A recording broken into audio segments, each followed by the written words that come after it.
Po,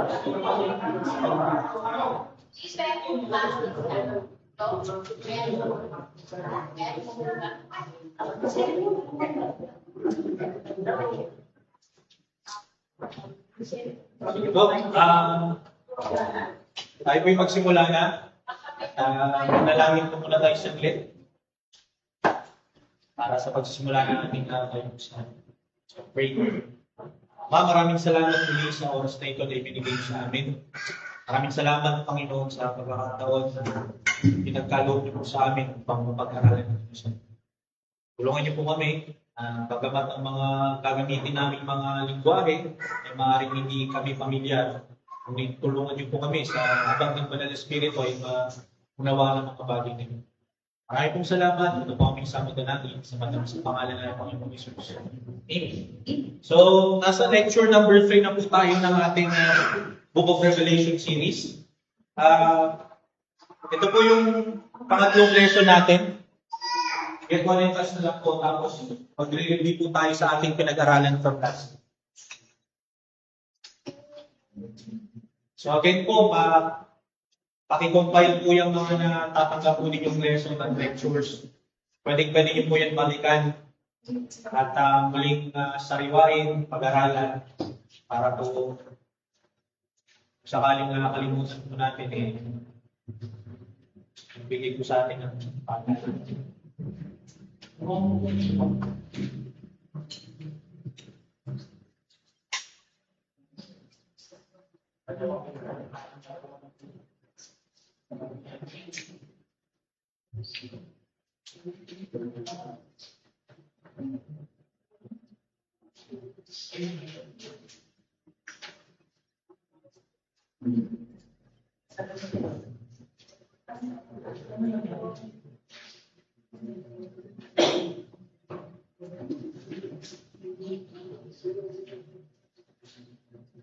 Yan.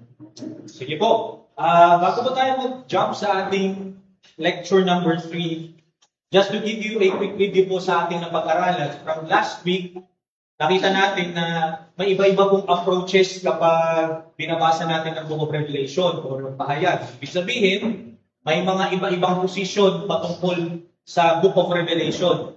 Ngayon, sa ating napag-aralan from last week, nagbigay po tayo ng at least na limang posisyon or limang view kapag binabasa natin yung Book of Revelation. Kung babalikan po ninyo, balikan niyo po sa inyong lecture number 2. Yan. So meron tayong tinatawag na preterist view. Sabi natin sa preterist, ito yung mga pumuposisyon na sinasabi nila yung pangyayari sa Book of Revelation ay mga nakaraan na, in the past already. Ibig sabihin, ang mga natapos na pangyayari from chapter 1 hanggang chapter 18, sinasabi ng mga preterist, tapos na yan. Ang hinihintay na lang natin is yung chapter 19, 20, and 21. Kasi yung chapter 19, 20, and 21 ng Book of Revelation, patungkol po ito sa hinaharap or in the future. Kaya yung mga preterist view, para sa kanila, kapag magbabasa sila ng Book of Revelation, nakikita nila ito na tapos na. Ito ay nakaraan. Kaya po from the Latin word preteritum, which is in the past. Now, patulad ng nasabi ko po sa inyo ng mga nakaraan, meron pong tinatawag na dalawang position ang preterist na view.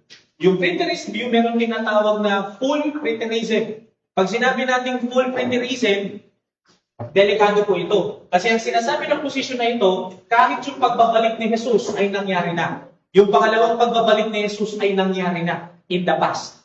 So hindi po natin pinaniniwalaan yung full preterism kasi naniniwala tayo na hindi pa bumabalik si Jesus sa physical na pagbabalik niya. Ito po yung mangyayari pa in the future. Kaya meron tinatawag din na partial preterism. Ibig sabihin, pwede natin tanggapin na may mga pangyayari sa Revelation na natapos na, ngunit may mga pangyayari pa sa hinaharap na pwede pang mangyari at inaasahan natin mangyayari. Katulad nga nung pangalawang pagbabalik ni Jesus. So yun yung tinatawag nating preterist view.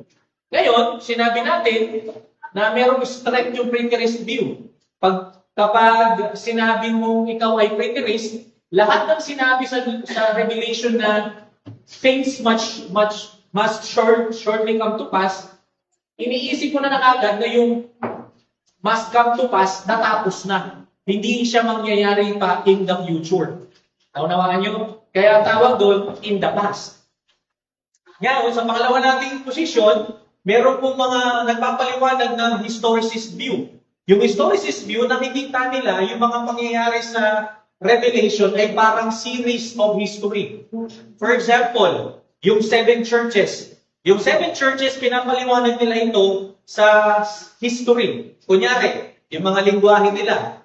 Ano kayang church age na tayo? Nasa Laodicean church age ba tayo kung saan nanlalamig yung pag-ibig sa mga mananampalataya? O anong church age na tayo? Nasa Ephesus church age ba tayo kung saan wala na tayong pag-ibig sa bawat isa? So yun ang sinasabi ng historicist view. Per churches, iniisip nila ito yung nangyayari sa kasaysayan. Kaya ang tawag nila historicist. So meaning to say, kunyari, siguro sa panahon ng 16th century, nasa panahon sila ng Pergamum, parang panahon ng Pergamum Church. Sa panahon natin ngayon, 2026, maaaring sasabihin ng historicist, siguro nasa panahon tayo ng Laodicean Church ngayon. Lahat ng mga Christian kasi ngayon, hindi malamig, hindi mainit parang laging neutral. Nasa gitna, kaya nasa yung mga maraming Christian ngayon na hindi tumatayo sa katotohanan, lagi silang nasa gitna. Yun ang idudura ni Kristo. Yan ang perspective ng historicist view. Ito namang isa, tinatawag, ito yung very well-known mga kapatid. Katulad na sinabi ko sa inyo last time, this is the well-known, ito lang yung tinuturo ng marami, yung tinatawag nating futurist view. Pag sinabi natin futurist view, lahat na nangyayari sa Revelation, lahat yan in the future. Ibig sabihin, walang kinalaman sa nakaraan, walang kinalaman sa kasalukuyan, lahat ito in the future. So, kapag nagbabasa yung isang tao na ang position niya ay future, nakikita niya yung mga wars, yung mga ganito, yung mga dragon, yung mga ganyan, mangyayari pa yan sa future. Yung mga tribulation, yung mga paghihirap, sasabihin ng futurist, wala pa tayo sa panahon na yan kasi meron munang paghihirap na mangyayari. Wala pa sa atin yan ngayon at wala pa sa nakaraan, hindi pa nangyayari yan. Majority ng mga kilala kong mga Baptist, ito yung tinuturo lang. Which is, para sa akin, if you're a teacher, hindi ka dapat pumuposisyon lang sa isa. Kasi there are a lot of positions na dapat natin titignan. So yung futurist view, maraming problematic po dyan kasi marami silang tinitignan na literal pagdating sa Revelation. Now, meron naman po yung isa. Yung pang-apat, idealist view. Pag sinabi natin idealist view, ito yung umuulit, to repeat. Ibig sabihin, sa Revelation, may mga umuulit na pagkakataon yan sa kasaysayan. Ibig sabihin, kunyari, may persecution sa panahon ni John, pati ng 7 churches. Hindi lang yun sa panahon ng 7 churches. Umuulit din ito sa kasalukuyan, may mga persecution pa rin, mga mangyayari. Yan ang sinasabi ng idealist view. Hindi nila sinasabi na natapos na yan sa nakaraan, hindi lang din nila sinasabi na mangyayari lang yan sa future. Ang sinasabi ng idealist view, nangyayari yan all throughout the church. Ibig sabihin, habang nagpapatuloy ang church ng Panginoon, mai-experience mo ng church yung mga persecution, yung katagumpayan, yung mga anumang bagay na nangyayari sa Book of Revelation. Yan yung idealist view. Now, katulad ng sinabi ko po sa inyo, ako po bilang tagapagturo, doon po ako sa panglima. Yung panglima po, yung tinatawag natin eclectic view. Ang eclectic view, mga kapatid, tinatanggap yung unang 4 na posisyon. Kasi ang sinasabi natin, yung eclectic view, hindi lang niya nililimitahan yung kanyang explanation or paliwanag sa katulad ng preterist sa mga nakaraan. Hindi rin naman na ang eclectic, hindi lang siya nililimitahan yung kanyang paliwanag sa hinaharap. Kundi, tinitignan ng eclectic view ng lahat ng posisyon na ito. Maaaring may pangyayari sa nakaraan, meron din mangyayari sa future, meron din mangyayari sa kasalukuyan, at pwede din ma-experience ng churches sa ngayon. Kaya ako po bilang tagapagturo, ito po ang aking posisyon. Nakikita ko po ang Revelation na iba-ibang camera. Ibig sabihin, katulad na sinabi ko po sa inyo last week, maaaring sa side ng camera na ito lang yung nakikita natin na posisyon or na view sa Revelation. Sa mga susunod na pagbabasa natin, maaaring yung isang camera naman ng futurist view ang ine-explain doon sa Book of Revelation. Yun po ibig sabihin ng eclectic view. Ibig sabihin, pangkalahatan. Tinatanggap niya lahat. Kaya po pagdating sa Antichrist, di ba? Kapag dating sa 666, Antichrist, yan yung mga common na paliwanag, hindi natin, ang eclectic, hindi nila sinasabi na merong specific na Antichrist. O, may mga specific na Antichrist na darating. Ang sinasabi ng eclectic, maaaring may mga Antichrist na noon, may Antichrist din sa future, maaaring may Antichrist pa din sa ngayon. So, ibig sabihin, pangkalahatan siya mga kapatid. Kaya napaka-same po ng eclectic. Kasi hindi ka lang doon nakaposition sa isang bahagi lamang ng explanation. So, yan po yung nakita natin. And from the last time na ating pag-aaral, sa Revelation chapter 1 verse 46, binasa natin yon. Nakita natin doon sa Revelation chapter 1 verses 4 to 6, na si John ang sumulat at literal na 7 churches ito. Hindi ko na po babalikan. Nakita din natin from last time na merong pagpapalang blessed greetings sa verse 4. Nakalagay doon, grace to you and peace. Ibig sabihin, habang sinusulat ito ni John, ang perspective niya ay magbigay ng pagpapala sa 7 churches na nagsasuffer by persecution. Tapos, nakita natin na yung author ng blessing sa verse 4, makita natin yung last time, kanina nanggaling. Nakita natin dito, grace to you and peace from Him who is, was, and who is to come. From, nakita niyo yung tatlong from the 7 spirits. Tapos isa pa, from Jesus Christ the faithful witness. So, yung blessing nanggagaling sa, in short, banal na Trinidad. Kaya, explanation natin ng 7, alala ninyo, hindi literal na 7. Hindi literal na 7. Remember, kapag may nakikita tayong number sa Revelation, hindi ito literal na 7. Right? Sinabi natin from last time, pag sinabi natin 7, this is a perfection. So, kung 7 Spirit siya, it means to say, this is the Holy Spirit. The Holy Spirit, the perfect Spirit. So, wag natin titignan siya na literal siya 7 Spirit. That doesn't make any sense. 7 Spirito. Nanggaling yung biyaya sa 7 Spirito. That means to say, yung Spirit na ito is banal na Spirito. Yung from Him na ito, who is and who was and who is to come, we conclude that this is the Father, yung Ama.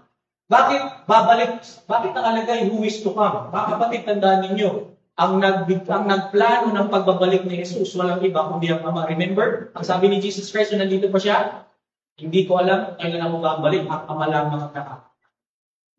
Remember? Kaya nakalagay who is to come. Ibig sabihin, itinakda ng Ama na babalik, of course, si Jesus Christ, yung faithful witness. Yan yung nakita natin sa verse 4. Nakita natin, yan, hindi ko na ilalagay yung Holy Spirit, si Jesus Christ. At dito, si Jesus Christ, meron pong pinakita kung ano ang katangian ni Jesus Christ. Ang nakalagay dyan, Jesus Christ is the faithful witness. It described si Jesus Christ. Yan ang nakita natin. Pag sinabi natin faithful witness, alam natin yan, nung pinadala si Jesus Christ dito sa mundo, merong saksi sa kanyang ministry. Di ba? Ang Ama ang nakakaalam ng ministeryo. Tapat siya na witness. Unfortunately, bagamat tapat na witness si Jesus Christ, hindi siya tinatanggap ng mga Hudyo. Ang dating kay Jesus Christ ng mga Hudyo, sa mga Hudyo ay nagsisinungaling ka ni Kristo. Hindi ka tapat na witness. Di ba? Kaya kasi sinasabi ni Jesus Christ, hindi kayo maniwala sa akin.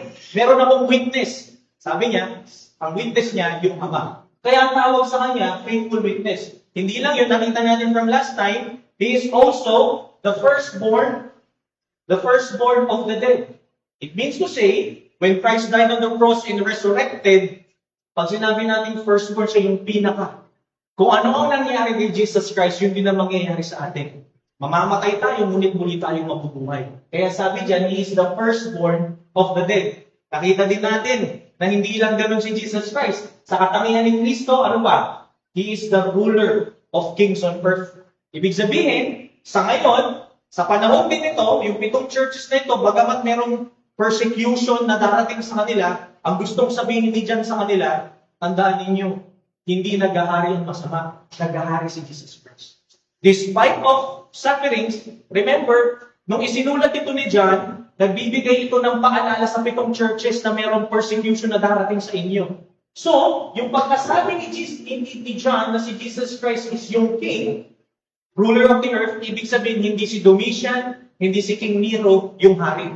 Ang hari, kahit sa panahon ng Roma, walang iba, si Jesucristo. So nagbibigay ito ng pag-asa sa mga mapapersecute na 7 churches. So yun yung nakita nating attitude, nakita natin yung character ni Jesus Christ. Ngayon, itutuloy po natin yan. Yan na po yung mga lessons po natin ngayon. Lecture number 3 na po tayo. So sa lecture number 3, natutol tayo doon sa verses 5. Nakalagay dyan, and from Jesus Christ, the faithful witness, the firstborn of the dead, and the ruler of kings on earth. Tingnan po yung nakalagay na word. To Him who loves us and has freed us from sins by His blood. Ano po makikita natin dyan? Ibig sabihin, yung pinakabuod at yung pinakalaman ng pagpapala na ibinibigay ng Ama, ng Anak, ng Banal Espiritu at Anak ay sumatotal kanino? Kay Kristo. Kaya nakalagay dyan, the sum and the substance of the blessing we find in Christ is full and eternal salvation from sin. Mga kapatid, isipin nyo ha, if you're going to imagine, isa ka sa 7 churches na yan, ang sinabi ni John sa mga 7 churches na yan, merong suffering. Pero ito tatandaan ninyo, yung salvation ninyo is kompleto na, full and eternal salvation from sin. Anong gusto mo sabihin ni John dito sa 7 churches na magsasuffer? Ibig sabihin, mamatay man kayo, sa panahon ni John, mamatay man kayo sa persecution ng mga hari, ni King Nero, King Domitian, tandaan ninyo, mahal kayo ng Panginoon. In short, in application din sa atin bilang church, mangyari pa ng mga suffering, di ba, nakakainis ang gobyerno ngayon, parang lagi namin pinag-usapan, sana, di ba, si Bongbong Marcos mawala na lang, habang natutulog. Ano man ang persecution na nangyayari sa ating church ngayon, tandaan natin, yung kaligtasan na meron ng church is kompleto, full, and eternal. Kaya nakalagay dyan, to Him who loves us and has freed us from our sins by His blood. Nakita nyo? Walang iba na makakapagpalaya sa ating mga kasalanan, kundi sa pamamagitan lamang ng dugo ni Kristo. Alagay dyan sa copy ninyo, by His blood, being shed in His sacrificial and substitutional death.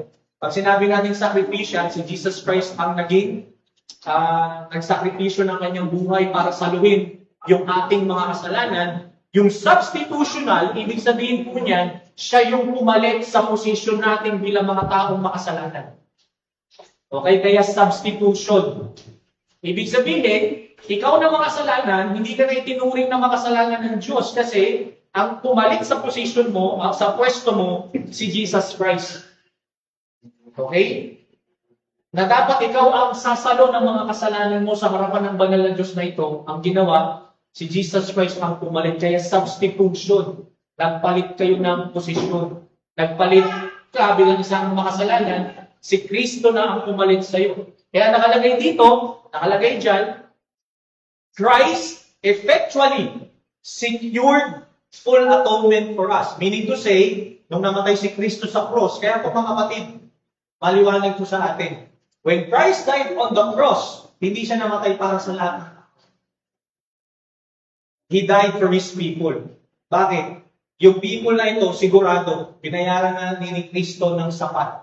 Yung kamatayan, yung kasalanan. Isipin niyo mga kapatid, ganitong sulat ang binibigay ni John sa mga simbahan na nagsasuffer. Diba? Na magsasuffer, na makaka-receive ng paghihirap. Pinapaalalahanan ni John, ito yung ginawa ni Jesus Christ sa inyo, church. Okay? Nakalagay dyan, He has washed us, freed us, and loosed us from sin by His own blood. Tayo ay nilinis, pinalaya sa lahat ng uri ng kasalanan dahil sa Kanyang dugo. Ayaw ko mga kapatid, mahalaga na dapat natin itong paalalahanan. Kaya may 3 bahagi na dapat nating maunawaan nung sinabi doon ni Jesus Christ, yung sinabi doon ni dahil namatay para sa atin, pinalaya tayo doon sa kaparusahan at yung destination mo na damnation na papunta ka dapat sa impyerno. Tayo as a church sa impyerno. Yan ang ginawa ni Jesus Christ. Kaya sa introduction ng letter ni John, binibigyan emphasize ni John kung sino si Jesus Christ. Ano ibig sabihin nito mga kapatid sa atin? Ibig sabihin, ang dahilan kung bakit magpapatuloy ang isang simbahan sa gitna ng persecution, walang iba kundi dahil kay Kristo. Right? Because of Christ. Because of what Christ has done. Hindi sa kung anumang bagay na kayang gawin ng isang church. Pangalawa, the death of Christ washes us from the defilement of sin. The blood of Christ cleanses and takes away our guilt, giving us a clear conscience before God. Mga kapatid, kung hindi, pag sinabi natin dugo, mga kapatid, huwag po masyado tayo maging literal sa dugo or blood. Pag sinasabi ng Bible na blood, dugo, hindi po yung literal lang na dugo ni Jesus Christ yung naglinis. Diba? Maganda naman talaga yung kanta sa hymns eh. What can wash away my sins? Nothing but the blood. Pero mga kapatid, hindi lang yung blood. Ano bang significance ng blood? It's a life, buhay. So the very life of Christ, yung buong siya, yun ang dahilan kung bakit tayo ay nalinis at tatanggalin sa atin yung guilty sa ating mga pagkakasala. Yung buhay mismo ni Kristo. Tandaan nyo hindi lang yung dugo. There's nothing special in His blood. Ang special sa Kanya, kay Kristo, yung buong pagkatao ni Kristo. Na siya ay what? He is God-man. Siya ay Diyos tao. Kung hindi siya Diyos tao, walang makakapagtanggal ng ating mga kasalanan. Hindi magiging malinis ang konsensya natin sa harapan ng Diyos kung hindi Diyos tao si Kristo. Kaya mahalaga mga kapatid, kapag pinag-uusapan yung dugo, hindi yung literal na dugo. It's the life of Christ. The work and the person of Christ. Okay? Yan ang maglilinis sa ating konsensya. Kaya kapag haharap ang isang simbahan sa Diyos, ang tingin ng Diyos sa Kanya, malinis ang konsensya. Di ba? Ngayon, sa blood control, malinis ba ang konsensya nila? Hindi malinis konsensya nila. Haharap sila sa Diyos na madumi ang kanilang konsensya. Ito ang kagandahan sa simbahan. Kung ikaw ay nasa Panginoon, kung ikaw ay kasama sa church ng Panginoon, ang tingin sa atin ng Diyos, malinis ang konsensya mo. Hindi dahil sa atin, kundi dahil kay Kristo.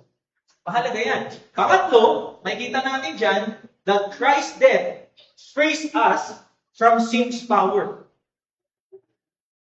Alam ko yun, itinuro ko na po ito. Alam niyo po ba yung tatlong P na ginawa ni Kristo? 3P. Hindi 4Ps 3Ps lang. Sino nakakaalala? 3Ps. Ano yung tatlong P na ginawa ni Kristo sa isang church? Ano yung ginawa niya? Yung unang P, mga kapatid, meron tayong tinatawag penalty from sin. Yung ginawa ni Kristo, nung namatay siya sa cross ng Kalbaryo, tayo ay absuelto sa penalty sa kabayaran ng kasalanan, penalty of sin. Yan yung unang ginawa ni Jesus sa cross. Ibig sabihin, kung wala ka kay Kristo, ikaw lahat ang sasagot sa kabayaran ng kasalanan mo. May penalty. Di ba, kunyari, hindi ka nakapagbayad sa Meralco. Di ba, may penalty? So, habang hindi ka nagbabayad sa Meralco, lumalaki yung penalty mo. It's also the same thing in sin. Kapag ikaw'y makasalanan, lalo na dadagdagan yung penalty mo sa harapan ng Diyos. Ang maganda sa ginawa ni Jesus, kung ikaw ay na kay Kristo, yung penalty ng kasalanan, natanggal na yan dahil kay Kristo. Yan yung unang P na tinanggal ni Kristo, penalty from sin. Ano yung susunod na P? Power. Yung penalty, in the past, yung power, kasalukuyan sa ating ngayon. Kaya ito nakalagay dyan. Kung ikaw ay mananampalataya, yung kapangyarihan ng kasalanan, hindi ka naalipin yan. Sa buhay mo ngayon, kung ikaw ay na kay Kristo, walang na kay Kristo na alipin pa ng kasalanan. You're already freed from the power of sin. Ang mga nasa kapangyarihan lang ng kasalanan ngayon, yung mga wala kay Kristo. Okay, yan yung pangalawang P. Una, penalty of sin. Pangalawa, power of sin. Ano yung pangatlo? Sige, hulaan nyo. Ano yung pangatlo? Hulaan nyo. Penalty Penalty of sin, power of sin, ano yung pangatlo? Yun na nga yun, punishment na nga yung penalty. Ano? Ano yung huli? May penalty, may power, ano yung huli? Iligtas tayo doon. Ano? Penalty, nakaraan, power, kasalukuyan, ano yung hinaharap?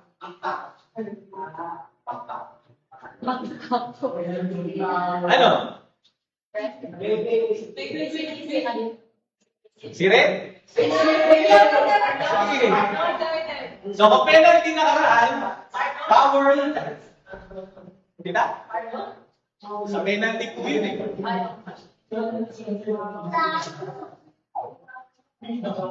Okay.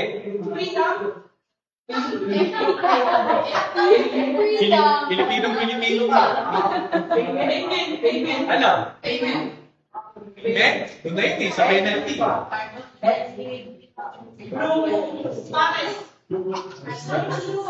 Ano po? Progress? Ito. Ano to? Sige. Sige. Going once. Going twice. Sige. May penalty, may power, ang sunod.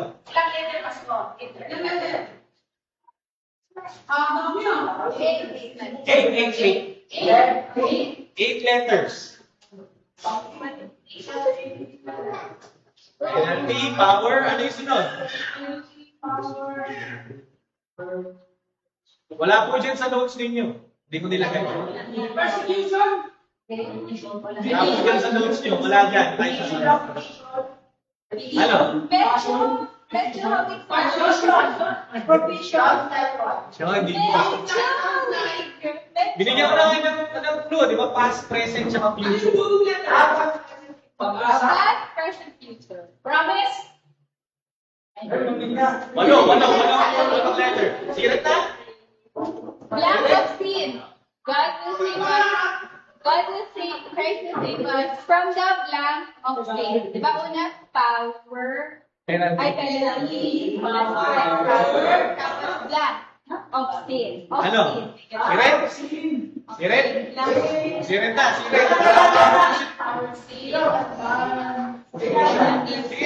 Ano? Ano? Pandesal.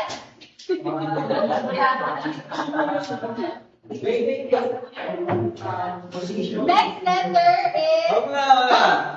Ano? Siret na. Please. na nasa-silence na lang. What?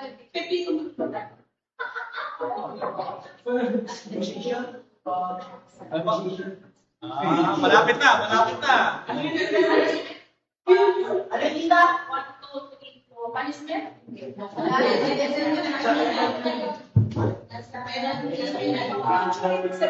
Powerless.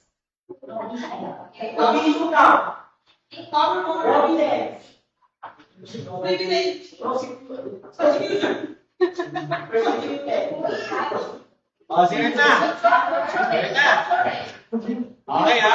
Siret na. Ano ba? Hindi, sinabi na ni Max. Okay, siret na. Okay. The answer is presence of sin. Diba future eh? Kaya ang future eh. Ibig sabihin, pagdating ng Panginoon, wala ng presensya ng kasalanan. Ngayon, there is a power of sin.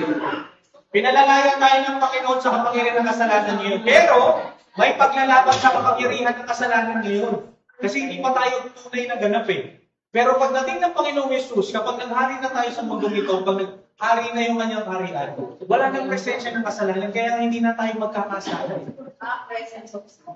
Okay, yung tatlong P. Tandaan nyo ha? Penalty, sin, power, and presence. Okay? So, let's Hindi na proceed. wala nang pakikipaglaban.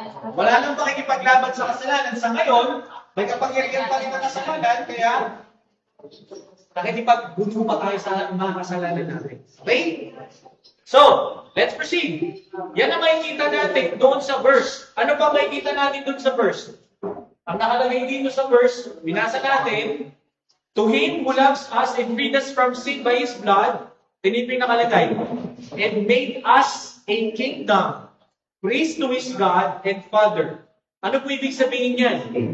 As a church, kaya hindi tayo naniniwala na may pare.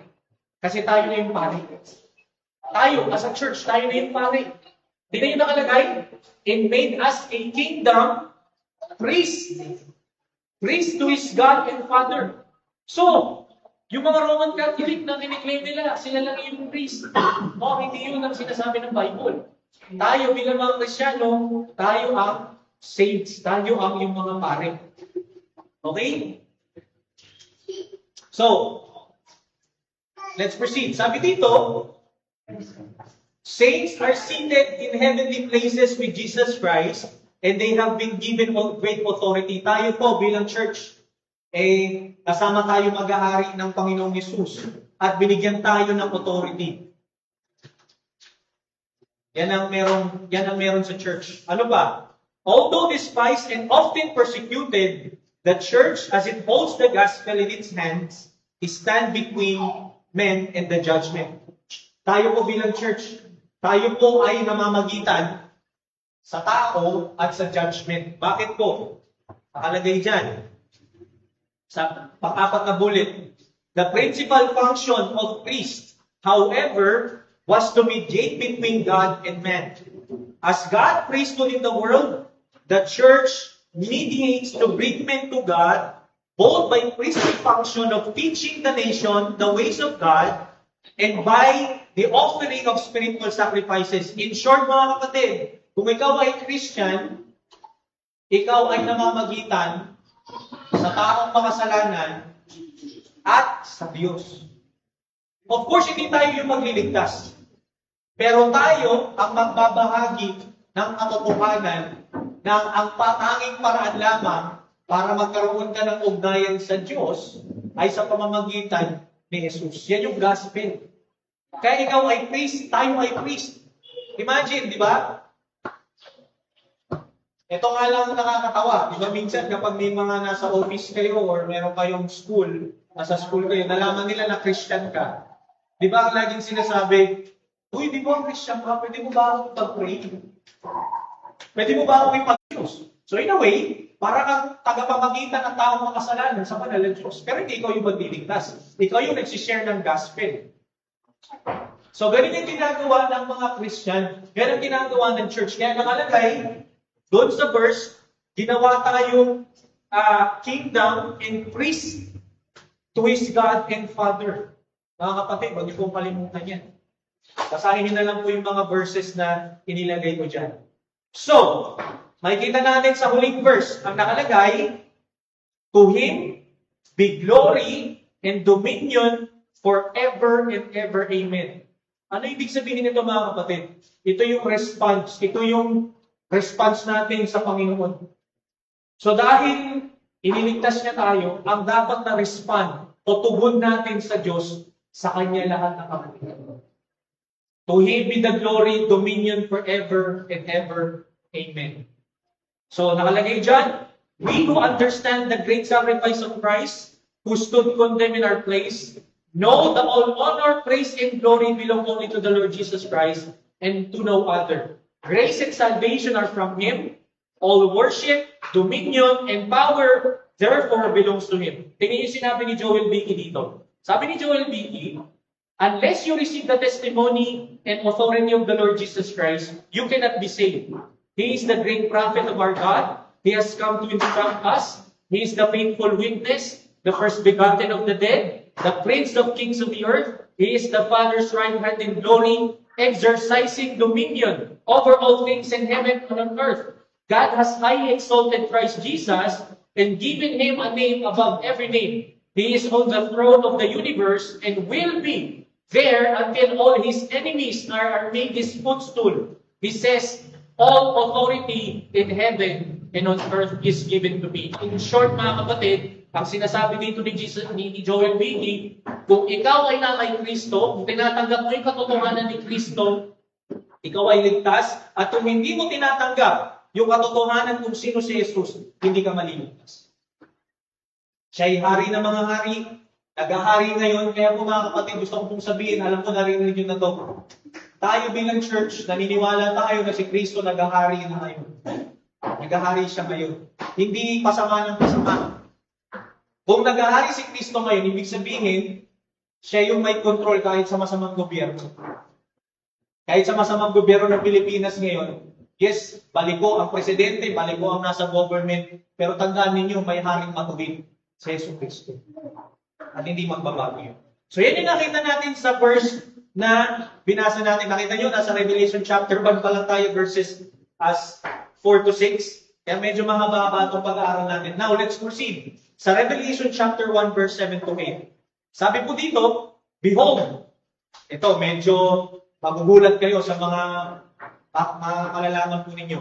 Behold, He is coming with the clouds, and every eye will see Him, even those who pierced Him, and all tribes of the earth will wail on the account of Him. Even so, Amen.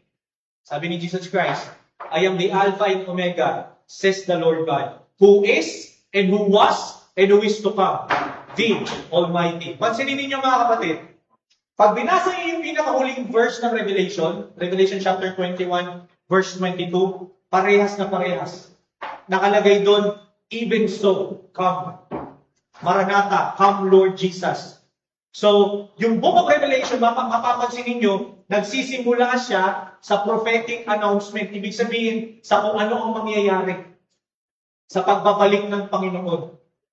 Revelation chapter 1, even so come. Revelation chapter 21, verse 22 ba yun? Nakalagay, Lord, Maranatha, come Lord Jesus. Ano pinapakita ng book of Revelation? Patungkol ito sa pagbabalik ng Panginoon. Kaya tingnan yung sinabi ni Steve Gray.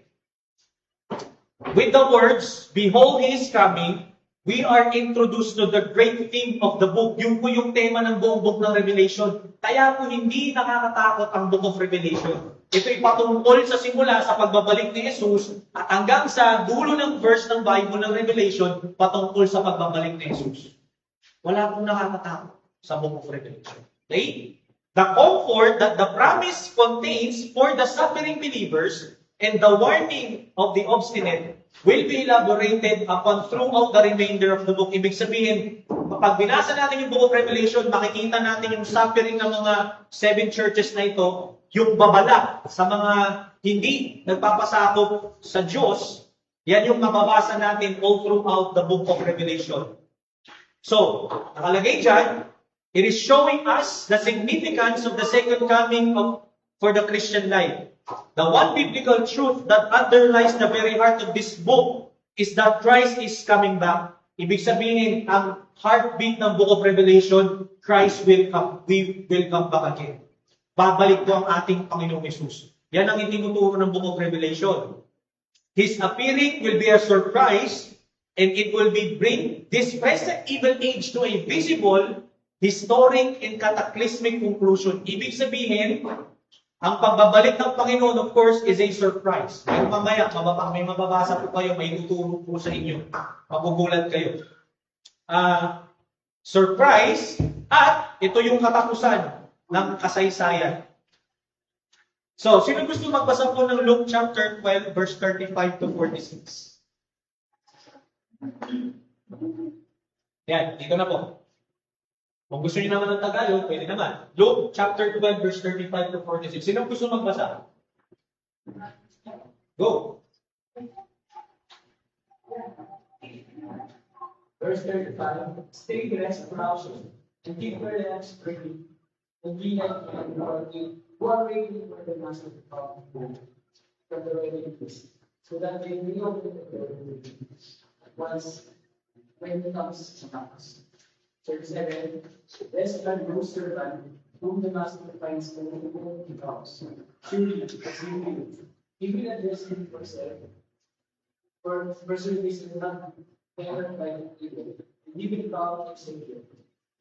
38, it becomes the second watch, but in the third invites the moment. Blessed are those servants. 49, but know this, that if the master of the house what are the things coming? He would not have to let us out in the world. For in order to also must be ready. For the Son of Man is coming, that are you to expect? Peter said, Lord, I think it is far from us. Or, however, said, who then is the one who was coming? Who is master except for his household?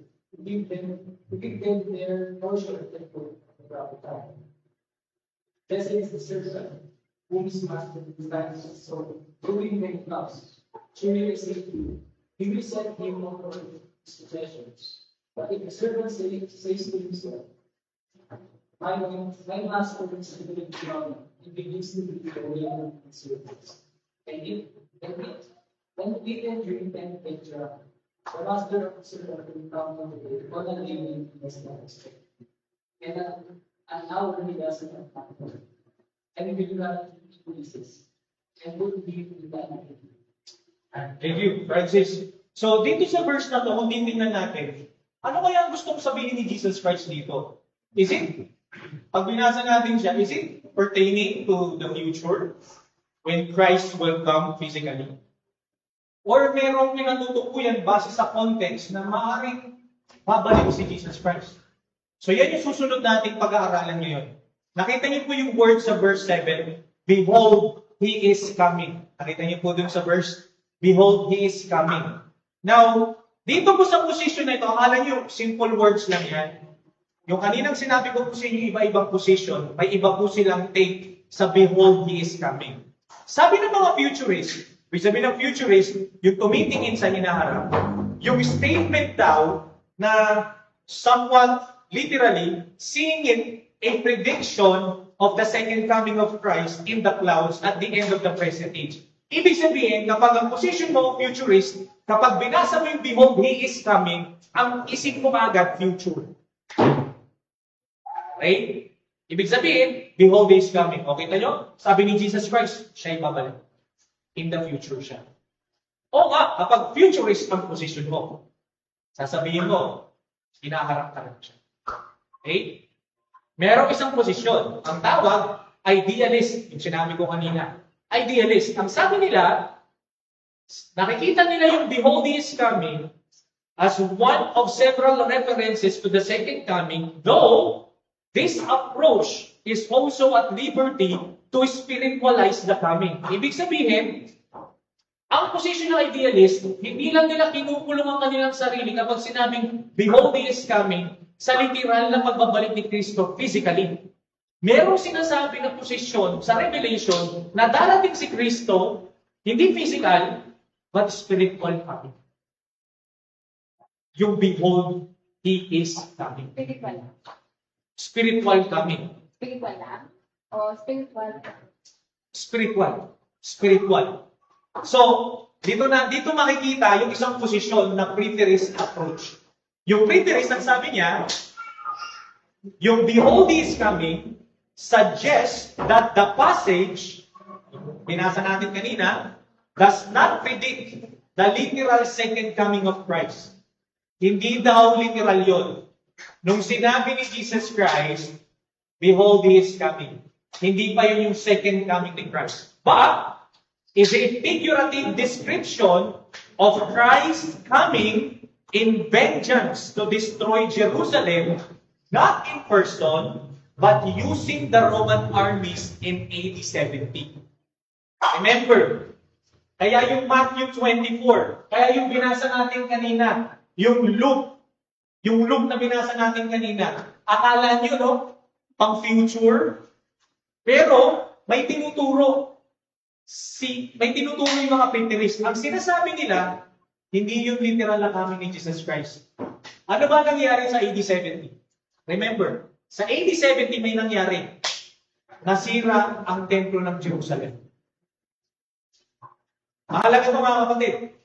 So yung Behold, He is coming, ang sinasabi daw doon, ng preterist na posisyon, yung pagbabalik ni Kristo spiritual sa pamamagitan ng pagsira, destroying. Kumbaga, merong tinatawag na judgment. sa Jerusalem. Pag sinabi natin Jerusalem, mga kapatid, ano naiisip ninyo pag sinabi natin Jerusalem? Ano siya? Ano ang tumutukoy? Pag sinabi natin Jerusalem, sino sila? Mga Hudyo. So, nung nangyari noong 80-70, ang sinasabi ng mga preterists at idealists, si Kristo dumating, hindi literal, spiritual, dahil hinusgahan ni Kristo spiritually yung mga Hudyo. Kasi ang Jerusalem, mahalagang templo yan sa mga Jews. Banal sa kanila yan. Kaya sinasabi ng preterist, yung coming doon, hindi literal, kundi ito yung judgment ni Kristo spiritually sa mga Hudyo. Tanong ko mga kapatid, bakit kailangan parusahan ni Kristo yung mga Hudyo? Bakit? Anong dahilan? Ano po? Tama. Hindi sila nanampalataya kay Kristo. Di ba? So, ibig sabihin, sabi ng mga preterists, okay? Nagugulat kayo, no? Akala nyo, yun na yun. Ang sinasabi ng preterists, nangyari yung pagbabalik ni Kristo, behold, He is coming, sa pamamagitan ng kaparusahan sa mga Hudyo. Kailan nangyari? Noong AD 70. Kaya po, pag binasa niyo yung Matthew 24, basahin niyo yung Matthew 24, nagbigay po ng propesiya doon si Jesus Christ. Ang sabi niya, walang matitira sa templo na ito. Masisira yung templo ng Jerusalem. Nangyari po siya noong AD 70. Pagpaparusa po ni Kristo yun. So spiritually, may judgment na si Kristo. Pero wala pa yung physical na judgment. Merong spiritual na pag-uusga. Yan, marami pong mga text na nagpapatunay dyan. Kaya po yung language ng the Lord is coming with the clouds, hindi rin po yan literal. Di ba? Sabi ng mga preterists, nakita nyo sa verse 7, behold, He is coming with the clouds. Ano ibig sabihin ng with the clouds? Sa lumang tipan po, yan po ay, kumbaga, lingwahe ng judgment, paghuhusga. So, hindi siya literal na clouds. Ibig sabihin, sa lumang tipan, ginagamit na po yung salitang, He is coming with the clouds, with judgment. Basahin niyo po yung Isaiah chapter 9, verse 1.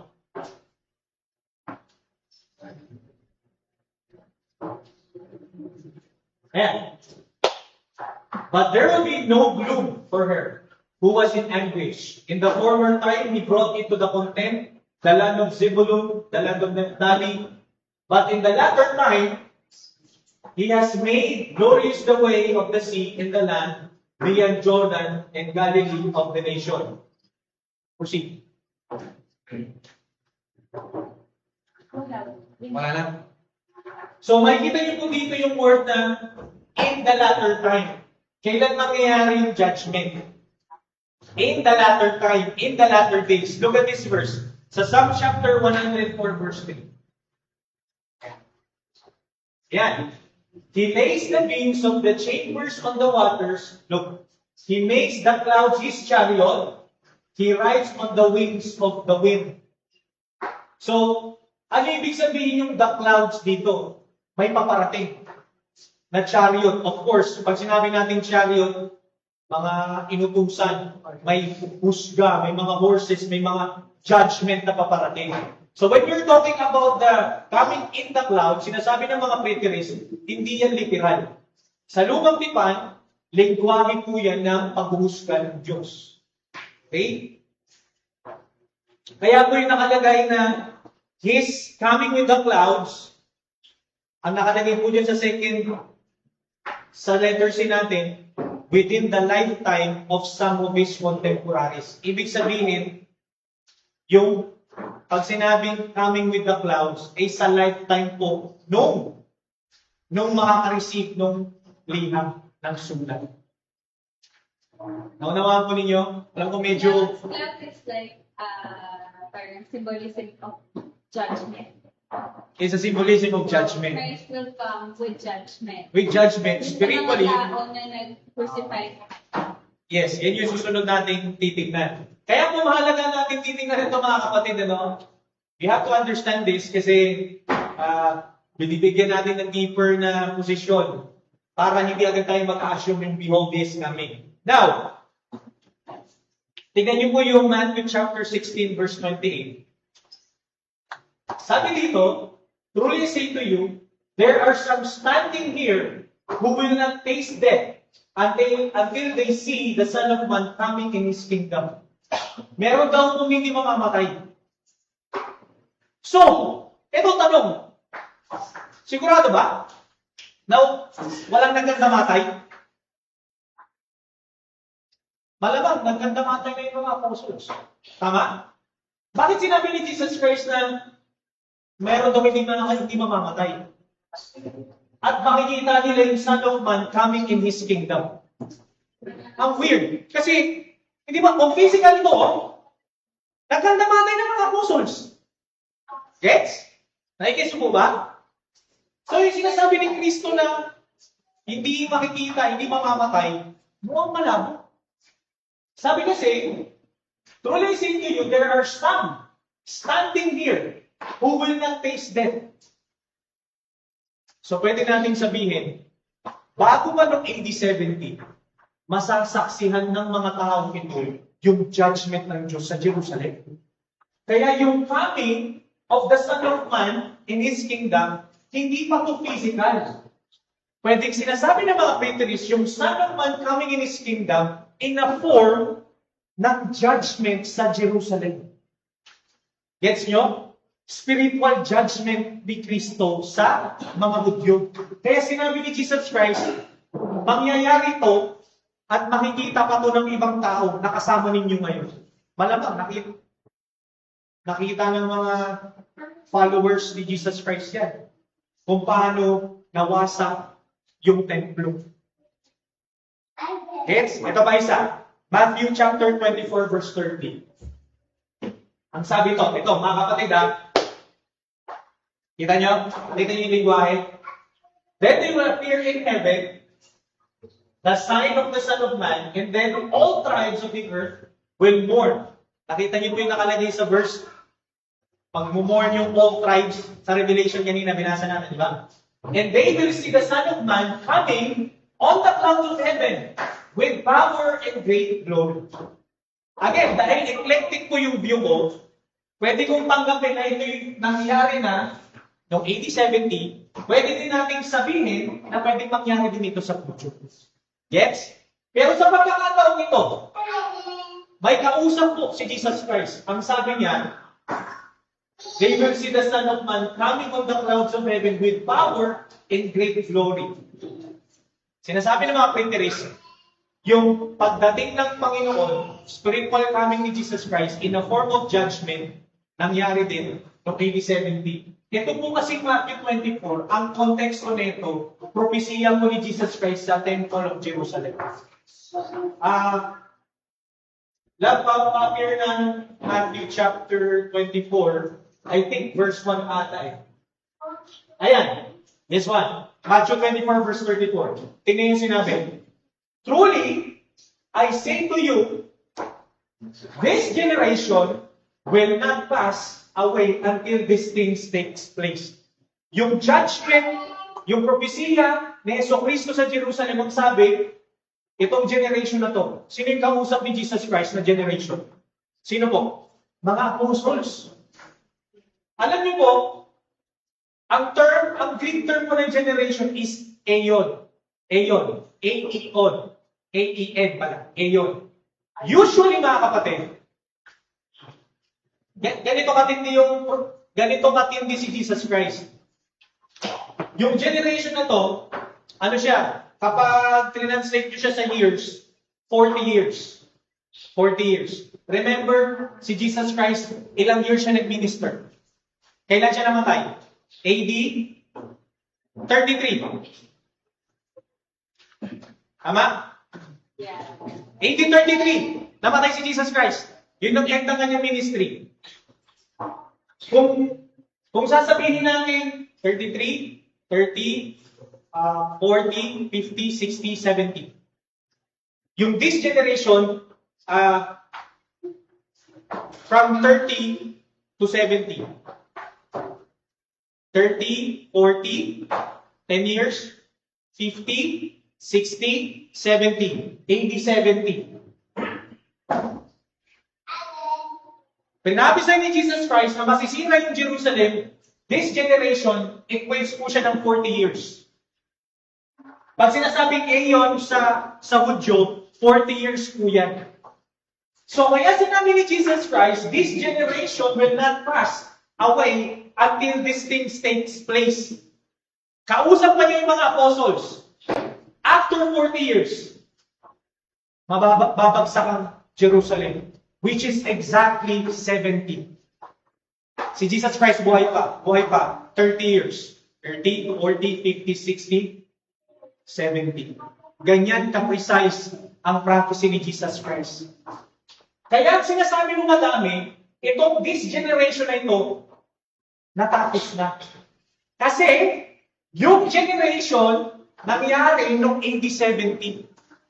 Kaya ang sabi dito ni Jesus Christ, until all these things takes place, lahat ng propesiya niya sa Matthew 24, natapos na. Nung nangyari noong AD 70. Di ba? Pag binasa niyo yung Matthew 24, balikan natin. Pakiipas ka nilalam yung buong Matthew 24. Di ba tayo magtatagal ng konti? Medyo, nagigets nyo po ba? Nagigets nyo po ba? Kung may question po kayo. Alam nyo, para rin po kayo nag-aaral nito sa Bible School, binibigay ko natin ng libre. Hindi nyo kailangan magbayad. Ibigay ko natin to para magkaroon din po kayo ng idea. Makita natin. Kaya po, deeper yung study natin sa Revelation kasi sinermon na natin sa mga nakaraan. Ito yung mga bagay na hindi natin pwedeng i-preach during morning kasi magtatagal talaga tayo. Pero tingnan niyo po. Tingnan niyo po Yan, tingnan niyo. Right now, diba? Eto. Tingnan niyo Sabi ni Jesus Christ, Jesus left the temple, was going away when his disciples came to point out to him the buildings of the temple. Jerusalem po yan. Sabi po sa context, parang nasa taas ata sila ng posisyon na bundok. Tapos kitang-kita nila yung malaki po ang Jerusalem temple. Malaki po yan. 12 ata ng soccer field, ganun kalaki yan. Kaya sila, Jesus Christ, kumbaga nasa tuktok. Pag nasa rooftop po kayo, di ba nakikita nyo lahat? Umakita po ba kayo sa rooftop? Wala kayong tatanong sa rooftop. Punta po kayo sa rooftop, makikita nyo yung lugar. Di ba? Makikita nyo kung gaano kalaki. Yung context na ito, ganun. Kaya sinabi ni Matthew, tinuturo daw ng mga disciples yung templo. Kitang-kita kasi nila doon sa kanilang posisyon, yung templo. Kaya sinabi dito, but he answered them, si Jesus Christ po ba, you see all this? Do you not? Nakikita niyo ba yan lahat? Yung templo ng Jerusalem na yan? Truly I say to you, ito yung judgment ni Christ. Sana? Wala pa. Balik ka doon. Sige. Yan. Sabi niya, truly I say to you, there, prophecy ni Jesus Christ, there will be not left here one stone upon another that will not be thrown down. It means to say, yan, nakikita niyo yung Jerusalem temple na yan, mawawasak yan, walang matitira, kahit na bato. Jesus Christ prophesied this, AD 33. Kaya nung sinabing this generation will not pass up until all these things takes place, nangyari po itong prophecy ni Jesus Christ noong AD 70. Kaya nung Revelation, habang sinusulat ito ni John sa 7 churches, ang sinasabi niya, behold, he is coming. Ito ang mangyayari sa Jerusalem Temple. Sino ang gagamitin ni Jesus Christ para wasakin yung Jerusalem Temple na yan? Tandaan ninyo, di ba ang sinabi ni Jesus Christ? Kaya nga nagtawanan yung mga Hudyo sa kanya. Bakit? Ano sinabi ni Jesus Christ? Destroy the temple and I will raise it up after 3 days. Nagtawanan yung mga Hudyo. Bakit? Di mo ba alam gaano kahirap ito? Ilang taon na ibuo, na sasabihin mo, 3 araw lang itatayo ito. nagpapakita yung pagkawasak ng Jerusalem ng templo na hindi na yun yung templo ng mga mananampalataya. Wala na yung templo na yun dahil ang templo ay si Kristo na. Gets ninyo? Kaya mo, pag binasa niyo yung Matthew 24, di ba may mababasa kayo dyan? Sige, love, dito tayo magtagal ng konti.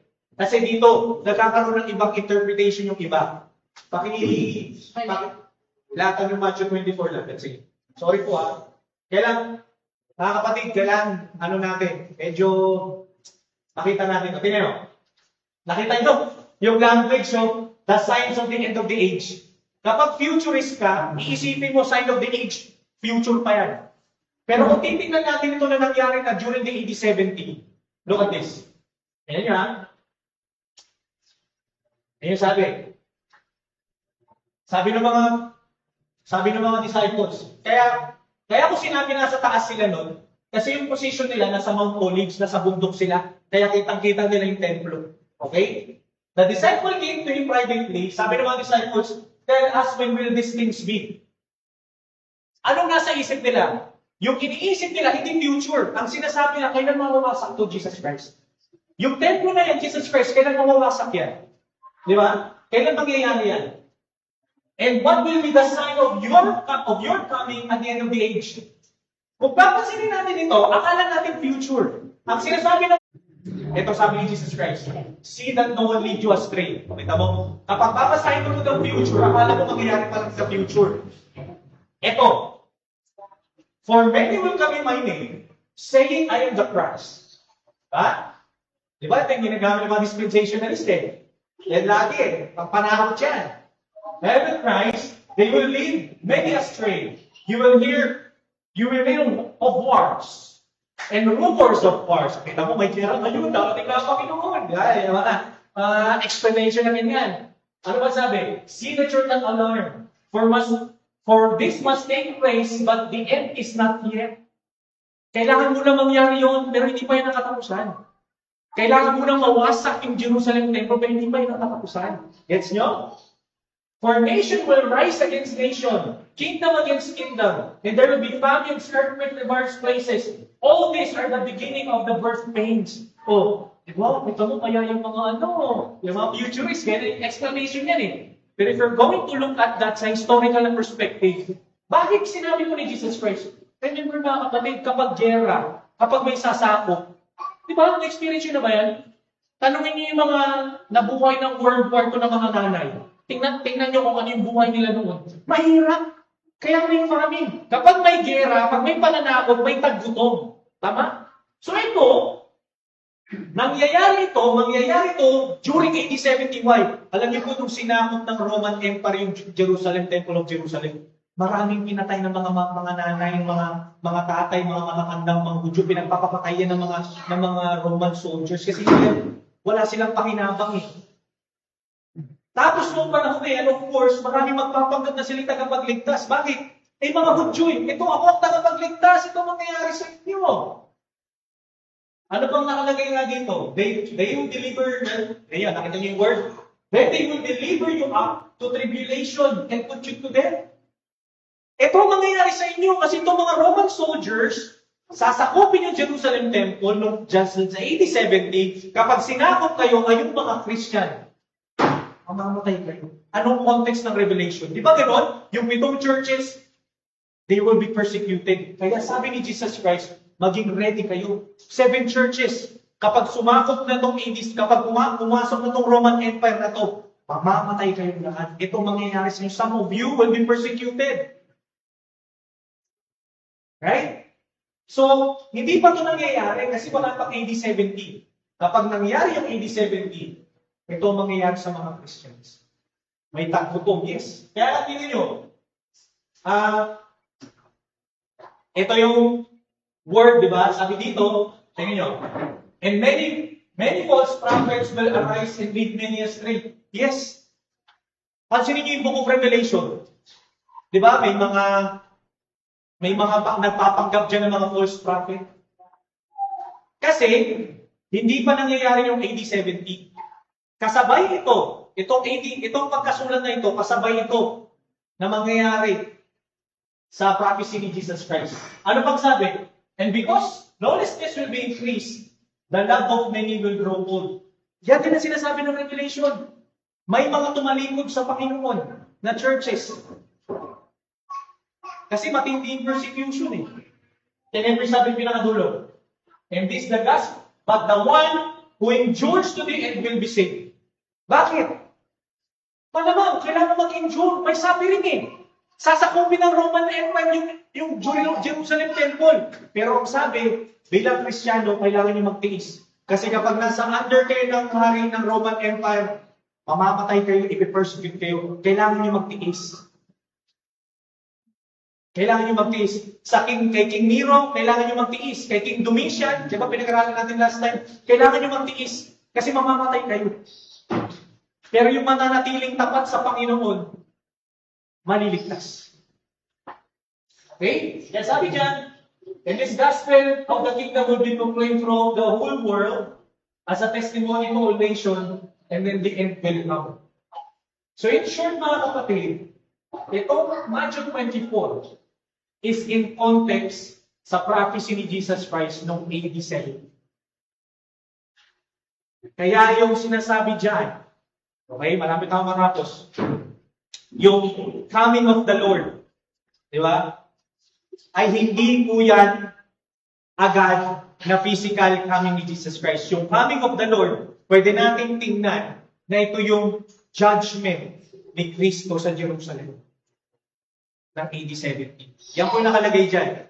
In agreement with this suggestion, we find that the coming of the Lord is announced elsewhere in Revelation to be impending at the time of writing. Nalalapit na. Nung panahon na isulat ito, mangyayari na yung coming of the Lord, which is the judgment of Jesus Christ spiritually sa mga Hudyo. Okay? Ano pa makikita natin dito? Yan. Doon na tayo sa letter D. Tingnan nyo. The judgment of Jerusalem is implied by the expression all tribes of the earth. Pwede natin i-translate itong all tribes of the earth, all tribes of the land of Israel. Kasi sila yung makaka-receive ng punishment eh. Ano mangyayari sa Israel? Will wail on account of him. Yun ang mangyayari. At sabi sa Lumang Tipan, meron din niyang fulfillment sa Zechariah chapter 12 verse 10. In other words, mga kapatid, yung the coming of the Lord na sinabi sa verse 7, that is the impending spiritual judgment ni Jesus Christ. Now, going back sa isang position natin. Kung ikaw ay preterist, yun ang paliwanag mo. Pero dahil eclectic ang pinopropose kong position natin, we can accept na totoong nangyari yan sa history. Pero, lahat ng sinabi ni Jesus Christ sa Matthew 24, hindi natin pwedeng sabihin na nangyari lang iyon sa nakaraan. Pwede natin sabihin, nung sinabi ni Jesus Christ na may magpapanggap na Antikristo, nangyayari pa rin yan sa ngayon. Gets nyo? So, hindi lang tayo position doon sa preterist. As an eclectic view, we will accept the historical position, but we will also accept na nangyayari pa din yung mga katotohanan sinabi ni Jesus Christ na maraming rumors of wars, may taggutom, nagpapatuloy po yan. Hindi lang siya nababalo during the AD 70. Gets mo ninyo? So, we can still assume or accept na yes, judgment ni Kristo yun, pero huwag po tayong makasiguro kasi maraming mga antichrist pa din ngayon. Tama? Alam niyo po, meron po nag-message sa akin, hindi na po ako matatapos. May nag-chat sa akin last time, si Sam Malano. Out of nowhere, nag-message siya. Kuya, anong position mo sa antichrist? Ano siya? Sinend ko sa kanya yung lecture natin. Pero remember mga kapatid, pag sinabing antikristo, hindi yan yung mga nakikita nyo sa labas na may dalang nakaganon, devil. Hindi, yung mga pangit na damit. Pag sinabi natin antichrist mga kapatid, ang ibig sabihin yan, in place of Christ. Yun ang ibig sabihin ng antichrist, in place. Ibig sabihin, itong mga antikristo na ito, tinatanggal nila si Kristo sa posisyon at sila'y nagpapanggap na tagapagligtas. Maraming ganyan. Maraming antichrist na sistema ngayon. Anong sistema ng worldly system na antichrist ngayon, di ba? Akala mo, makakapagligtas sa buhay mo, finally pera. That's your antichrist. Akala mo, makakapagligtas sa iyo, magandang buhay, kasi marami ka ng kabuhayan. Pinapalitan mo si Kristo na pinaka-Panginoon na nagapagligtas. Pinapalitan mo. Yun ang ibig sabihin ng antichrist. Pinapalitan mo si Kristo na tagapagligtas, kaya ng antichrist. You're placing Christ as your Lord and Savior. Okay? So, in application mga kapatid, huwag po kayong mag-alala. I-review natin yan. In application, bigyan ko lamang po kayo ng tatlo. Bilang church, live in readiness because Christ is coming again. Mamuhay tayo na laging handa kasi darating at darating ang Panginoong Jesus. Church, persevere through suffering because God is in control. Tayo ay magtiyaga sa gitna ng paghihirap dahil alam natin na si Kristo ang Diyos ay may control na lahat ng bagay. Pangatlo, church, proclaim the gospel while there's still a time. Ibig sabihin, habang may oras pa, ibahagi mo na yung salita ng Panginoon. Ibahagi mo yung kaligtasan ni Kristo. Kasi, darating ang panahon na darating si Jesus at wala na kaligtasan para sa atin. So mga kapatid, kita nyo, nasa verse 7 pa lang tayo, ang dami na natin hinalupay. Ganyan ka ano yung revelation, kaya nga po, alam ko po na hindi po tayo sanay, pero gusto ko po kayong sanayin. Kaya po Bible study po. Okay? So, dyan po nagtatapos yung ating lecture number 3. Any question po? Any clarification or question? Sige. Sino po may katanungan? Ano yung na-found out ninyo na, ay, ganun pala yun. Yung kung sa yung Islamic. So, yung na-found out ko doon is yung, pala, yung pang-buwas na kung yung Islamic. Kasi yung mga culturist talaga, yun ang pinuturo. Yung mga narinig namin before, that Lord is coming, silang coming of Christ. Dahil inaan sila. So, para sa akin, kasi narinig na natin yung style ng culturist, before pa yan, na Lord is coming, yung silang coming of Christ, yung mga natin na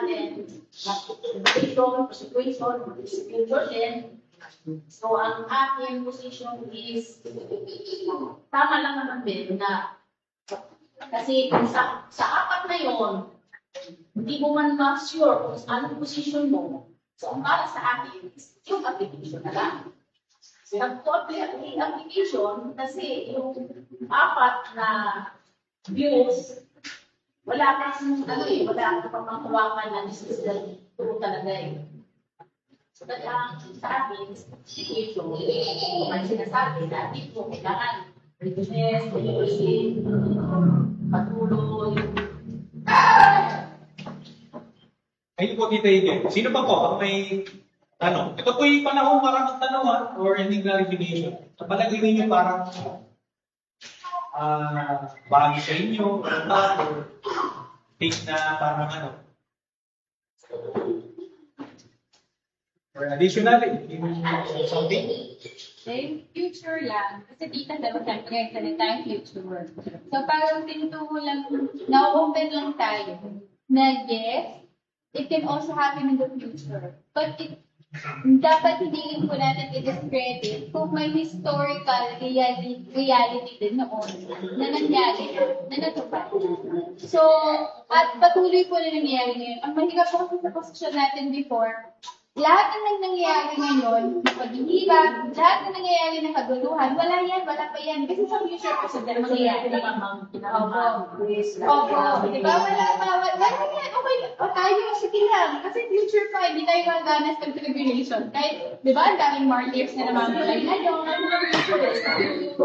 Tayo, hindi na natin makakakos. Yan. Nilagay sa expand. Tama po. Sa ating position mo. Eh, di ba? Hindi na natin malanasan yung mangyayari. Yes, opo. Na ang reality, Hanggang ngayon po, mula noon, hanggang ngayon, may namamatay ng mga Kristiyano. Di ba, kagaya ng corporate prayer natin, nakita ni Ronnie, di ba, na ang dami-dami natin kailangan ipag-pray ng mga kapatiran na talagang pinamatay po hanggang ngayon. Dahil sa kanilang pananampalataya. Nandito lang tayo sa Pilipinas medyo malaya po tayo pero hindi natin nararamdaman. Pero grabe po sa ibang lugar. So I think, yun din po yung nagpabago ng isip ko yung reality na yun. Na ang dami po natin mga kapatiran na talagang bubuhos ng buo para because of Christ. So parang ang hindi kami discredit din sila na, ay hindi tayo makakaranas ng tribulation. Meron nga talaga. So ayun po. Tama po. Kaya po, kung mapapansin ninyo, kapag ang position nyo ay post-mill, majority sa kanilang preterist. Sa kanila, tapos na yung mga ganun, persecution. Kaya ang goal ng mga post-mill, pag ganun, pataas, better and better. Kasi Matthew 24, nangyari na yung 80-70. Wala na masyadong panghihirap yan. Yung persecution na yan, nangyayari lang yan sa mga pitong churches na yan. Sa atin ngayon, medyo lessen na siya. Yan ang sinasabi niya. Pero, yun naman ang hindi ko naman din matatanggap. Yung tapos na, yung parang wala na. Meron sa kanilang persecution, pero hindi na gano'n. Unlike sa propesya ni Jesus Christ during AD 70. Kasi mas malala talaga yun during AD 70, marami talaga nagkatamakin. So, sige, salamat po sa inyo. Sa likod, may tanong ba kayo dyan? Any question? Malinaw ba? Or any clarification, Jay? Baka may... Ay, Mike? ay, meron. Wow, ang haba. Ang haba. Pakibasa, Ronnie.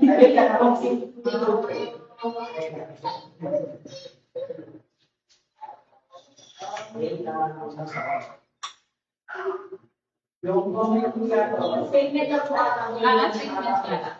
Addition. yung comment niya, is family is the kingdom. Yung kaninang nasa, yung family is the kingdom. Sabi nga, they also spread to this congregation family to their kingdom. But it's present and the destruction of Jerusalem therefore, 8:17. Older from Jesus Christ 11. Verse 13, the Son of Man is able to be I saw you tonight, behold, the one of heaven, for the Son of Man, and he gave them a title of days and was set before him. And the king was given dominion and glory and a kingdom. The people's nations and languages will serve him. He will give us everlasting kingdom, which shall not pass away, and his kingdom one which shall not change. Thank you, Brother Otto. Salamat sa iyong additional. So mga kapatid, alam ko na hindi agad natin itong ma-absorb lahat kasi it's a study nga, kaya nga Bible study. Pero maganda at least na nakikita ninyo yung mga iba-ibang position dito. Okay? May tanong ka ba? Any question? Kayo? Diyan, sige, okay ba yan? Wala? Any karanasan? Yung under ng letter E, bullet number 4, di ba yung principal functions of praise? So sabi dito, as God's priesthood in the world, the church mediates to bring men to God, tayo nagdadala ng task Diyos, both by the priestly function of teaching the nations the ways of God. So technically, does it mean Christianize the nations? Yun yung goal natin, is to Christianize.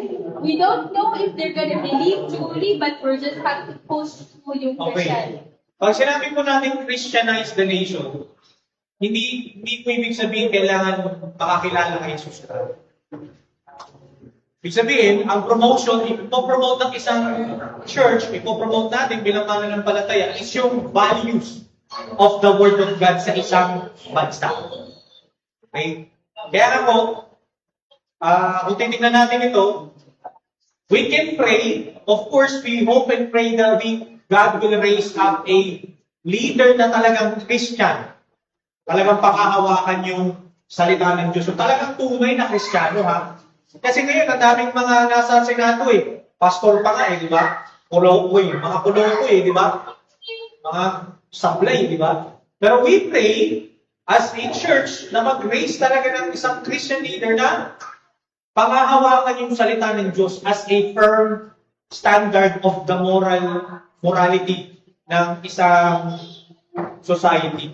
Yun ang panalangin natin. If ever na hindi man Christian, at least mag-grace si Jesus Christ ay ng Diyos na isang matuwid na nasa Senado na talagang may kahit papano ay nagsasubmit siya sa 10 utos ng Diyos para makapagbigay siya ng tamang batas na naaayon sa salita ng Panginoon. So, yun ang last question na po, bago tayo matapos. Medyo ano po ba, okay po ba? Anong feedback ninyo? Okay pa kayo? Medyo maliwanag ba? Pasensya na po kayo, pero ulit-ulitin natin yan. Huwag kayong mag-alala, hindi naman po agad yan madaling makuha agad eh. Yun po yung goal ng Bible study. At least ngayon, nakikita nyo na hindi tayo makukulong sa nakaraan. Hindi tayo makukulong sa nakaraang posisyon. Nakikita natin yun na meron malawak pa na interpretation. Maliban dun sa mga narinig natin. Kaya huwag kayong matakot sa 666. Huwag kayong matakot dyan sa mga microchip na yan. Hindi dapat ka nakita. Eclectic. Ha? Eclectic tayo. Are we not supposed to accept those things? Hindi, kasi nga, Eclectic tayo. Tinatanggap natin lahat. so tatanggapin natin siya as symbolism. Kasi basta, kaya tulad na in-explain ko kanina. So, symbolism naman sila. Ang mga Yeah? Oo! Hindi na ako pupunta sa impero niya. Palagay ka. Number code, walang problema. bakit naman? Bakit mo gagawin? Bakit mo gagawin? Ano kung yun ang pinupromo? Ha? Wala, yun ang pinupromo para makabili ka. Ganyan ka. Papalagay ka? Pagaling makabili? Ano ba? Sabihin natin, kung nangyari. Hindi na yung credit card. Kaya nga lang, oh, nasa futurist aspect pa din, literal kasi siya eh. Pero, sa masusunod pa yan, sa masusunod pa na lesson yan, may meaning kasi may meaning mo yung forehead, may meaning to. Hindi nga, meron nga. Pero diba, kung tinatanggap natin lahat, as eclectic, tinatanggap natin na 666 is sinful, falling short of the perfection. Pero we also accept na those symbols can also have like representation of the evilness of the system of the world. Diba? Bakit tayo? Representation siya yun. Hindi tayo Kaya, sa future pa yan, sa susunod pa ng mga lesson natin yan. Pero, i-part mo na natin. Any last question na po, bago tayo matapos? Last question. Yung kanina, Sige, sige. hindi ko lang maalala ang first yung nakita natin si Kader. Yung Sa Matthew po, yung mangyayari po yun, mangyayari na hindi pa namamatay yung mga masama. Totoo po yun, kasi si Apostle John, buhay pa. Ito po. Yan. Ay, hindi na. Kung Kader, nakita natin si Kader ba yun? Ano ba yun? Ito ang tatitig. Ito. Standing when not taste death. Ito po ba? Ito po ba yung sinasabi? View mo dyan, yung sinabi mo yung taste death, yung judgment na hindi makaranas, hindi maka-sikandet natin, di ba? Yung fire, yung sikandet natin. So yun yes yung po. pagkakyan na kaya sinabi ko, yes, yung I'm standing here, kasi judgment na yan. Judgment, who will not test that, ibig sabihin, yung hindi makaranas ng judgment, kasi sa death, ng judgment mo, ito fire, yung pagkakyan. Ganda ang position niya. Pero tita, you have to consider yung context na historical dyan. Ang sinasabi po talaga dyan ni Jesus Christ, yung hindi kayo mamamatay kasi makikita nyo yung Son of Man in His coming. Yan nga po yung spiritual coming. Ibig sabihin, sa panahon ni Jesus Christ, nung siya ay, di ba, patay mo rin ng buhay, may mga naiwan mga disciples. Naranasan nila, nakita nila yung judgment ni Kristo doon sa AD 70 na yun sa Jerusalem. Yung mga hindi pa sila namatay physically, kitang-kita nila So, mali yung judgment. 66 naman niya, doon pa rin niya nakutis. sa Opo. Jerusalem. Opo, lahat po yan doon yan sa Jerusalem eh. Ito question. So, dapat tinatawag ba nila itong second coming? So, third coming yung in-expect natin, second coming? Or spiritual coming? Ito, spiritual coming po. The Son of Man Spiritual coming. second coming. Spiritual coming. Pwede natin sabihin spiritual coming siya kasi na hindi pa physical. Remember, di ba sa resurrection, may mga nagkandamatay na yun eh. Nagkandamatay na yun. They are resurrected. In what way they are resurrected? Kasi wala pang second coming ni Christ. Spiritually, they are resurrected. Yung mga namatay na Christians ngayon, tsaka yung mga namatay noon, nasan sila? They are resurrected. Pero, not physical. Not yet. Not yet. Spiritually, they are resurrected. Nasa presensya sila ng Diyos eh.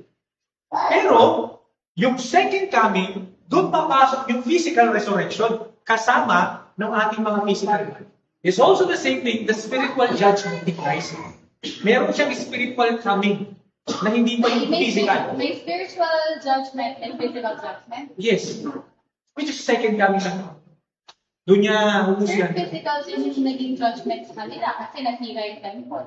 Kaya nga, spiritually, in such a way, hindi si Kristo yung dumating na physical.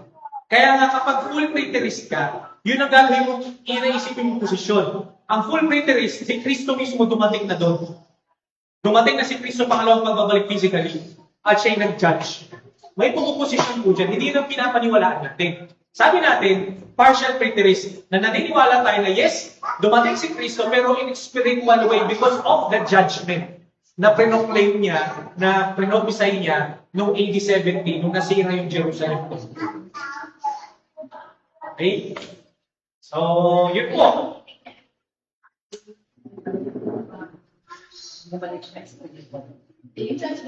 Yung judgment, yung kingship niya, pinaramdam niya sa mga Hudyo. Yung pagiging hari nila. The judgment. Sinadge mo kayo dahil sinatay. Kasi kung katapusan na po yung panahon eh, ng Hudyo, parang era nila, yung aeon nila, generation nila, na hindi na sila yung tatawagin kailanman na mga people of God. Yun ang judgment nila yung Start yun. Yung nasira yung temple, it's tapos like, na. Tapos na. Kasi kanina hindi ano eh.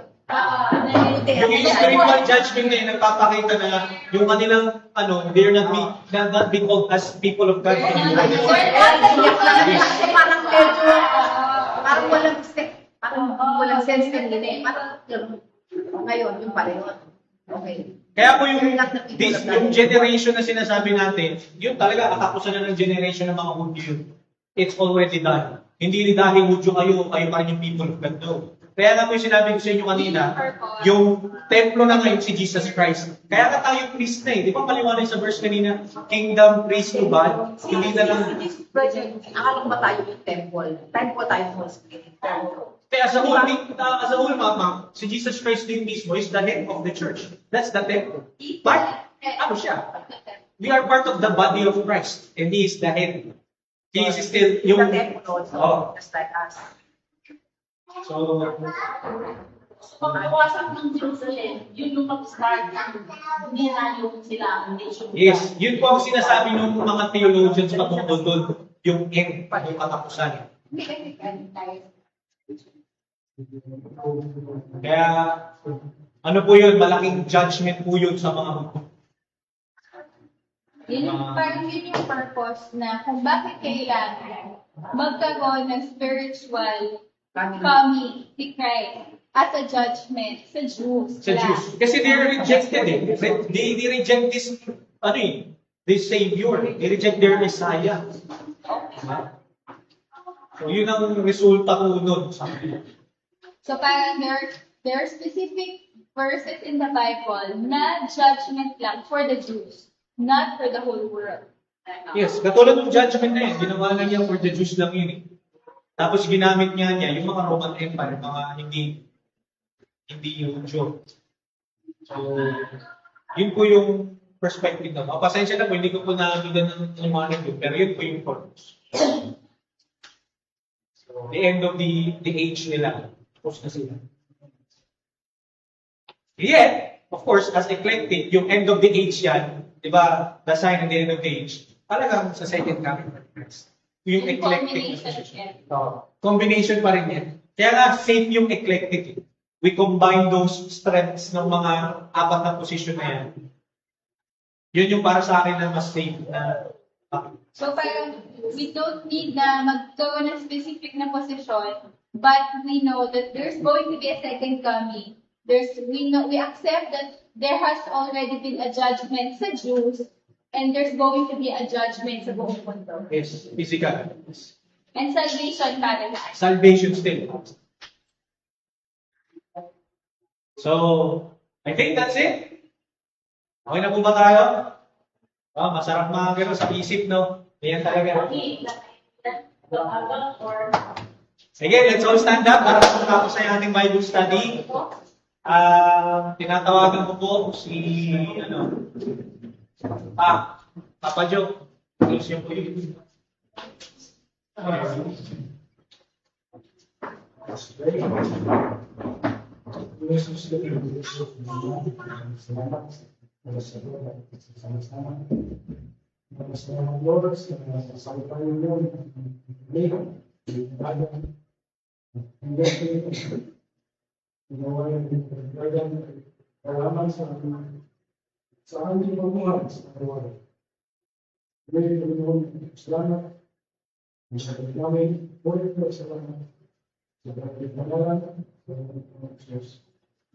Amen. Salamat po sa inyo. Bye-bye. Mga nanonood sa amin.